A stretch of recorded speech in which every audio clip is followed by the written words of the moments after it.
El ajedrecista polaco Akiva Rubinstein fue uno de los maestros más destacados de principios del siglo XX, aunque nunca tuvo la oportunidad de disputar el título mundial con el campeón de entonces, Emanuel Lasker.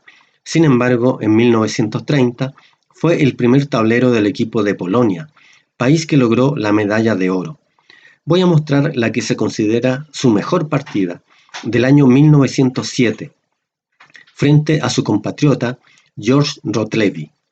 Rotlevi, con blancas, jugó D4 y Rubinstein respondió con D5. Siguió caballo F3, E6, E3, una jugada pasiva. Si el blanco quiere mantener la iniciativa en la apertura, debe seguir con el gambito dama, C4. O también una jugada muy sólida que se juega mucho actualmente, alfil F4, el sistema Londres. Y a E3, Rubinstein se anticipa y juega C5, siguió C4, caballo C6, caballo C3, caballo F6. Y estamos ante la defensa Tarrasch. Y aquí lo mejor para el blanco es seguir con C por D5 para dejar un peón aislado en la casilla D5 a las negras. Pero Rotlevi siguió con D por C5, una jugada inferior porque facilita el desarrollo del alfil de casillas negras. Siguió alfil por C5, A3, A6, B4, alfil D6 y parece que las negras pierden un peón, pero si el blanco siguiera con C por D5, continuaría E por D5 y si ahora caballo por D5, caballo por D5 y si dama por D5, alfil por B4 jaque y a su vez la dama blanca está amenazado, por lo cual aquí el blanco perdería la partida. Por lo tanto, a alfil D6 el blanco continuó con alfil B2 y siguió enroque. Y ahora dama D2, también una jugada inferior porque está dejando muy retrasado el desarrollo del blanco.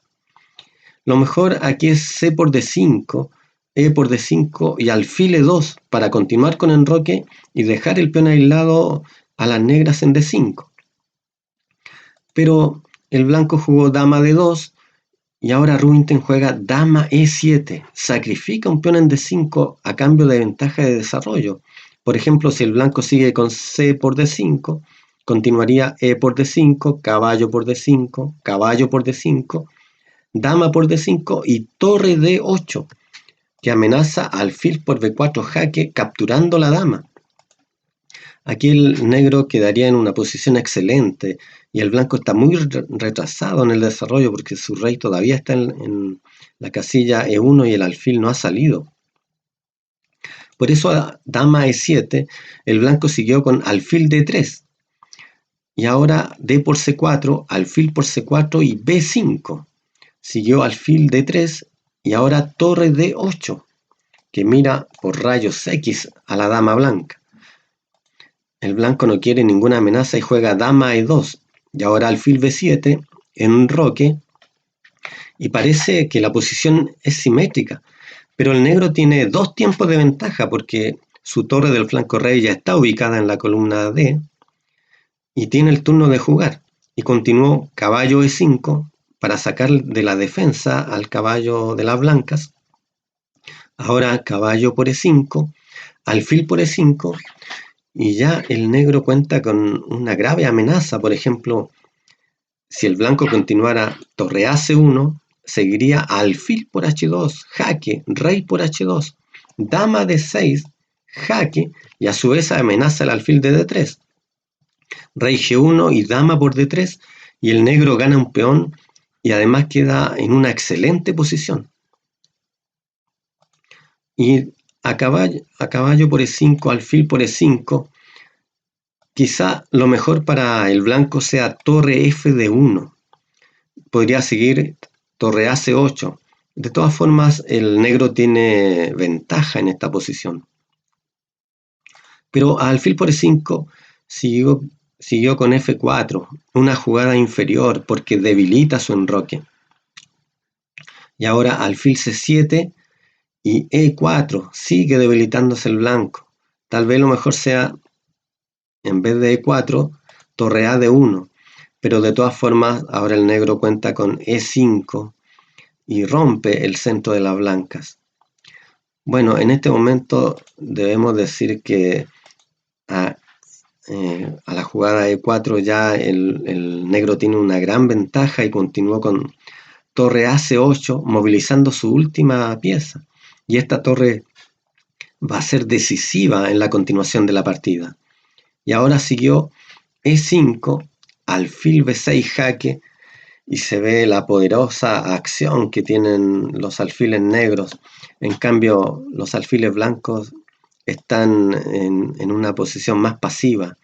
Siguió rey H1 y desde este momento la partida entra en una etapa de fantasía porque Rubinstein juega caballo G4, entregando el caballo para seguir con torre por D3 e incursionar en la posición blanca después con la torre en D2. Por ejemplo, si el blanco jugara dama por G4, seguiría torre por D3, que amenaza el caballo de C3, y si el blanco lo defiende con torre a C1, ahora torre D2, y el negro amenaza tanto alfil por G2 como torre por B2.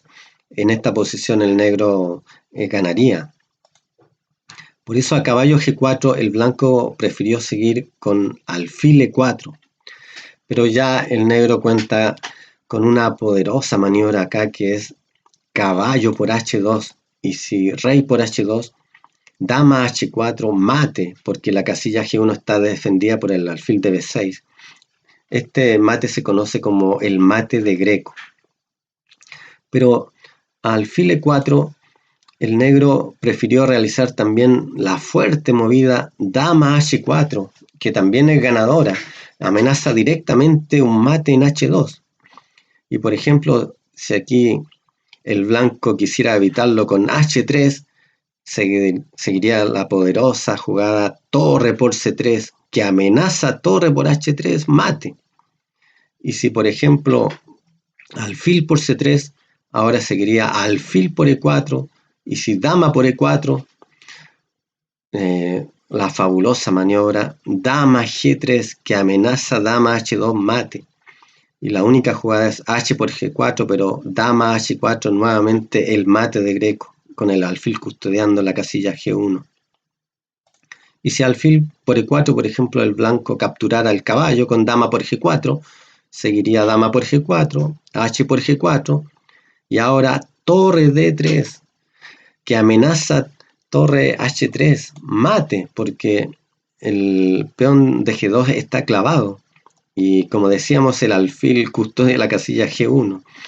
Y el blanco perdería el alfil de C3 y el negro quedaría con ventaja material.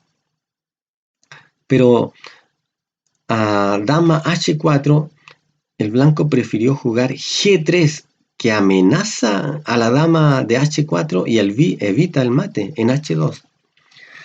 Pero aquí viene la fabulosa combinación de Rubinstein. Torre por C3, fantástica jugada que amenaza alfil por E4, dama por E4 y dama por H2, mate. Pero, ¿qué pasa, dirán ustedes, en esta posición si la dama está amenazada? Y el blanco juega G por H4, capturando la dama. Y ahora sigue una jugada fabulosa, casi increíble, de Rubinstein, que es torre D2. Amenaza nuevamente alfil por E4, y si dama por E4, torre por H2 mate. Pero aquí el blanco puede capturar la torre y lo efectúa en la partida. Pero también debemos decir, por ejemplo, si el blanco capturara la torre de C3, seguiría, como decíamos, alfil por E4 jaque, dama por E4 y torre por H2 mate. Pero a torre D2, por supuesto que el blanco siguió con dama por D2, capturando la torre. Y ahora Rubinstein sigue con alfil por E4 jaque. Única jugada acá es cubrirse con dama, dama G2. Y ahora el remate fantástico de Rubinstein. Torre H3, que amenaza torre por H2, mate porque la dama de G2 está clavada. Por ejemplo, si también dama por E4, torre por h2, mate. Y ante la extraordinaria movida torre h3, el blanco abandonó. Así fue esta grandiosa partida, también conocida como la inmortal de Rubinstein. Nos vemos en otra oportunidad.